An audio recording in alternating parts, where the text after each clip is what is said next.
Sono vision లో summer AC Mela 0% EMI cash back offers తో ఈ వేసవిని చల్లగా మారుస్తుంది.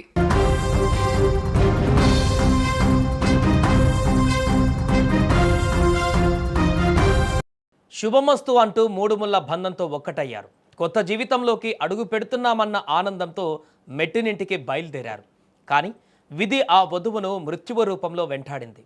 అగనంపూడి అత్తవారింట్లో అడుగు పెట్టవలసిన నవ వధువు మార్గ మధ్యంలోనే విగత జీవిగా మారింది.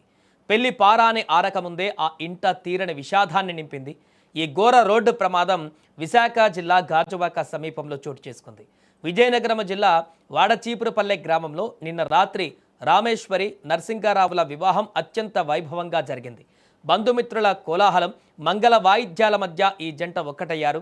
వివాహ వేడుక ముగిసిన తర్వాత నవ వధువు రామేశ్వరి అత్తగారి ఊరైన అగనంపూడికి బయలుదేరింది. కారులో పెళ్లి కుమారుడు, వధువుతో పాటు మరో ముగ్గురు ప్రయాణిస్తున్నారు. అయితే గాజువాక అగనంపూడి శానివాడ సమీపానికి రాగానే కారు అదుపు తప్పి రోడ్డు పక్కన ఉన్న విద్యుత్ స్తంభాన్ని బలంగా ఢీకొట్టింది. ఈ ప్రమాద తీవ్రతకు కారు ముందు భాగం పూర్తిగా నుజ్జునుజ్జైంది. కారులో ఉన్న నవ వధువు రామేశ్వరి అక్కడికక్కడే ప్రాణాలు కోల్పోయింది.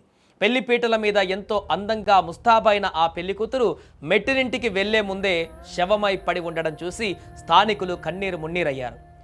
అదే సమయంలో కారులో ఉన్నటువంటి పెళ్లి కొడుకు నరసింగారావు తీవ్రంగా గాయపడ్డారు. వెంటనే ఆయన్ని చికిత్స నిమిత్తం సమీపంలోని ఆసుపత్రికి తరలించారు. కారులో ఉన్న మరో ముగ్గురికి కూడా స్వల్ప గాయాలయ్యాయి.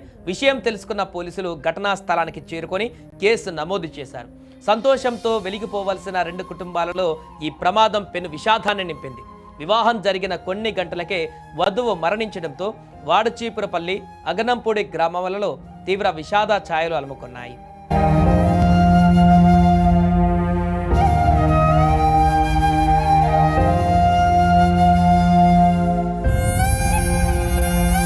టైంలో వాడచీపురపల్లి నుంచి అగనంపూడి వెళ్తున్నటువంటి ఒక కారు ఎలక్ట్రికల్ పోల్కి గుద్ది యాక్సిడెంట్ అయిందని చెప్పేసి తెలిసిన సమాచారం మేరకు ఇక్కడ రావడం జరిగిందండి. వచ్చేసరికి వాళ్ళిద్దరూ కూడా డ్రైవ్ చేస్తున్న వ్యక్తి వరుడు, అలాగే ఎవరైతే ఎలీజ్డ్ చనిపోయారని చెప్తున్నటువంటి లేడీ వధువు రాత్రే పెళ్ళయింది. మార్నింగ్ అంటే ఈవినింగ్ బయలుదేరి అత్తవారింట్లో అడుగు పెట్టడానికి కోసమే వాడచీపురపల్లి నుంచి అగనంపూడి వెళ్తున్నారు. మధ్యలో అతను నిద్రపోయి ఈ యొక్క పోల్కి గుద్దేయడం వల్ల వధువు చనిపోయిందని చెప్తున్నారు. మిగతా వాళ్ళకు కూడా ఇంజరీస్ తగిలాయి. కేసు ల్యాండ్ ఆర్డర్ వాళ్ళు కట్టి ఇన్వెస్టిగేషన్ చేస్తారు.